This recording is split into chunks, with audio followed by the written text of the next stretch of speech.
Bir vakitler yaşarmış bir adam angısı Kristos'un doğmasına inanmamış.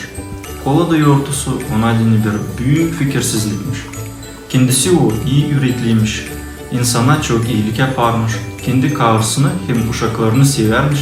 Her birinin birlikte yaşama savaşarmış. Ama inanmamış. Nice vardı nice Allah kişi olsun da bir küçük uşak gibi bu yerde doğsun. Onun karısı Allah'ın lafına inanarmış, kiliseye gezermiş. Onuştan Polada'ya karşı uşaklarını giydirip hep kiliseye yollanarmış, orada bu büyük yoğurtuyu karşılama. Adamsa demiş ona, karı sen git uşaklarla, ben tayı evde kalacağım. Sen bilirsin ki ben hep o kadar inanmayayım, 200 yılda kendimi duyma orada istemeyelim. Siz uşaklarla gidin, ben sizi evde bekleyeceğim. Karı uşakları alıp yollanmış kiliseye. Dışarıda iri güzel kar yağmaya başlamış. Adamsa soba yanında oturmuş da kağıt okuma çekitmiş. Bir kısa vakitten sonra yavaş sesle nesi pencereye vurulmuş. Sonra gene ikinciler hem üçüncüler. Adam sanmış ki uşaklar kar topuzundan atışırlar da çıkmış dışarı. Orada görmüş. Bir sürü kuşağız bu karlı havadan üşümüşler hem korkmuşlar da kuytu kendine arayarak pencere aşırı ev içine uçmaya savaşarmışlar. Adam düşünmüş, bu zavallı kuşağızlar donacak, onlara lazım yardım etme ama ne ben varınca yapayım. Onun aklına gelmiş tam nerede beygir bağlı durar. Orada sıcak, kuşlara da yer olacak. O tez yollanmış, damın kapısını geriden açmış, içinde de şavk yapmış. Ama kuşağızlar oraya uçmamışlar.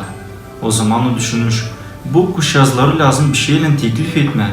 Da ev içinden bir bıka ekmek çıkarıp trofalamış onu damdan kuşlara doğru. Ama kuşlar gene dama doğru uçmamışlar. O savaşmış ellerinin savurlanıp onları dama kovalama ama kuşağızlar dağılışmışlar bütün kapı önüne da hiç kimse dama doğru uçmamış. Adam kendi kendine demiş, bu zavallı kuşlar olmalı beni korkuluk hem fikirsizlik yerine bularlar. Ama niçin ben onlara anladığım da onlar benden korkmasınlar ama bana inanıp dama uçsunlar. Olsaydı ben makar birkaç minuta kuşa döneyim, ben onları dama getireceğim da soğuk yönünden kurtaracaktım. Tamam bu vakit kiliseden çanlar ötmeye başlamış Kolada'yı haberleri. O zaman o anlamış. Kar içine diz çökmüş da yaşlı gözlerle demiş. Şimdi ben anladım Allah. Niçin sen kişi olma istedin? Biblia'da yazılı. Makar ki o Allah'ın simasıydı. Saymadı hani düşer kendini koyma Allah'la bir. Ama metinliğinden soyunup aldı çırak simasını da oldu insan gibi. Allah'ın oğlu Hristos gökleri bırakıp geldi bu karanlık hem günahkar yere senin hem benim için. Bu iyi haber bir hem büyük bağışış Allah'tan bize değil. Ama o bağışış Biblia'da kapalı. Sen onu kendine açtın mı?